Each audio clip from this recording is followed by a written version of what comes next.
வெளியானது அதிர்ச்சி ரிப்போர்ட். திமுக தலையில் இடியை இறக்கிய செய்தி.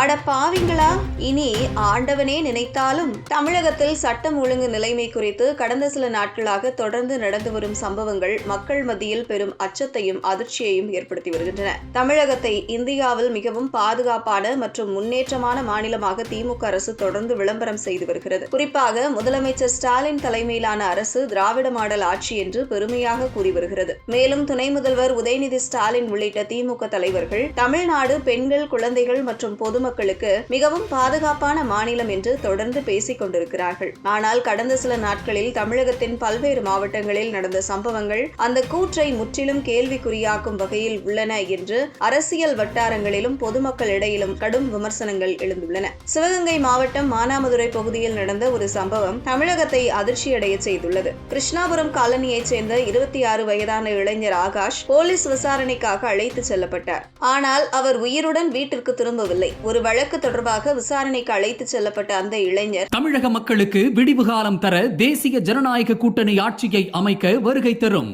பாரத பிரதமர் திரு நரேந்திர மோடி அவர்களை வருக வருக என வரவேற்கிறோம். பின்னர் நீதிமன்ற காவலில் வைக்கப்பட்டு மதுரை அரசு ராஜாஜி மருத்துவமனை கைதி வார்டில் அனுமதிக்கப்பட்டதாக கூறப்பட்டது. குடும்பத்தினரிடம் அவர் மூச்சு திணறலால் உயிரிழந்ததாக தகவல் கூறப்பட்டாலும் இது காவல்துறையினரின் கொடுமையால் ஏற்பட்ட மரணம் என்ற சந்தேகம் எழுந்துள்ளது. நீதியை பாதுகாக்க வேண்டிய அமைப்புகளே ஒரு இளைஞரின் உயிரை பறித்த இடமாக மாறிவிட்டதா என்ற கேள்வி எழுகிறது. குறிப்பாக சமூகத்தில் பின்தங்கிய நிலையில் இருந்த ஒரு தாழ்த்தப்பட்ட சமூகத்தைச் சேர்ந்த இளைஞர் காவல் நிலையத்தில் உயிரிழந்தது மாநிலத்தில் கடும் அதிருப்தியை ஏற்படுத்தியுள்ளது. இதற்கிடையில் அதே மானாமதுரை பகுதியில் இன்னொரு கொடூர சம்பவமும் நடந்துள்ளது. உதயகுளம் அருகே வசித்து வந்த முனீஸ்வரன் என்ற 30 வயதான ஆட்டோ டிரைவர் கொலை செய்யப்பட்ட நிலையில் கண்டுபிடிக்கப்பட்டார். தனது குடும்பத்திற்காக தினமும் உழைத்து வந்த ஒரு சாதாரண தொழிலாளி அவர். எந்த அரசியல் பின்னணியும் இல்லாத, எந்த குற்றச் செயல்களிலும் தொடர்பில்லாத ஒரு சாதாரண மனிதன் இப்படிப்பட்ட கொடூரமான முறையில் கொலை செய்யப்பட்டிருப்பது மக்களை அதிர்ச்சியில் ஆழ்த்தியுள்ளது. ஒரு மனிதன் காலை வேலைக்கு சென்றால் மாலை பாதுகாப்பாக வீட்டிற்கு திரும்புவானா என்ற சந்தேகம் எழும் நிலை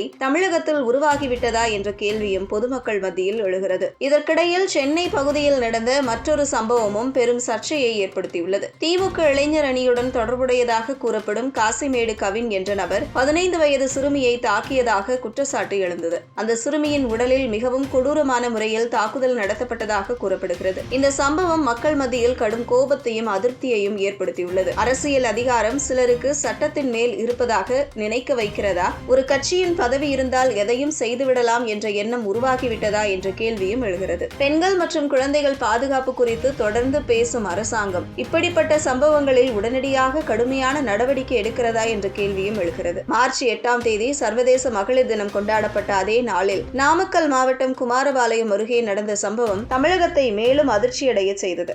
வீட்டின் அருகே விளையாடி கொண்டிருந்த 7 வயது சிறுமி கடத்தப்பட்டு பாலியல் வன்கொடுமைக்கு உள்ளானார். பேக்கரி தொழிலாளியின் மகளான அந்த சிறுமி அழுகையுடன் வீட்டிற்கு திரும்பிய போது அவரது உடையில் இரத்த கரைகள் இருந்ததாக கூறப்படுகிறது. பின்னர் மருத்துவ பரிசோதனையில் பாலியல் வன்கொடுமை நடந்தது உறுதி செய்யப்பட்டது. போலீசார் போக்சோ சட்டத்தின் கீழ் வழக்கு பதிவு செய்து 27 வயதான ஒரு நபரை கைது செய்துள்ளனர். பெண்களின் உரிமைகள் குறித்து பேசப்படும் நாளிலேயே ஒரு சிறுமி இப்படிப்பட்ட கொடுமைக்கு உள்ளாகி இருப்பது தமிழகத்தின் பாதுகாப்பு நிலையை பற்றி மிக கடுமையான கேள்வியை எழுப்பியுள்ளது. இதோடு முடிவாகவில்லை. கிருஷ்ணகிரி மாவட்டம் ஊத்தங்கரை அருகே நடந்த மற்றொரு சம்பவம் தமிழகத்தில் பாதுகாப்பு நிலைமை எவ்வளவு மோசமாக உள்ளது என்பதை வெளிப்படுத்தியுள்ளது. 70 வயதான விவசாயியும் அவரது 60 வயது மனைவியும் தனியாக பண்ணை வீட்டில் வசித்து வந்தனர். நள்ளிரவில் அடையாளம் தெரியாத நபர் தாக்கியதில் அந்த முதியவர் கடுமையாக காயமடைந்து பின்னர் உயிரிழந்தார். அதே தாக்குதலில் அவரது மனைவி பாலியல் வன்கொடுமைக்கு உள்ளாகி தற்போது மருத்துவமனையில் சிகிச்சை பெற்று வருகிறார். தங்கள் வாழ்க்கையின் இறுதி காலத்தில் அமைதியாக வாழ வேண்டிய ஒரு முதிய தம்பதியினர் கூட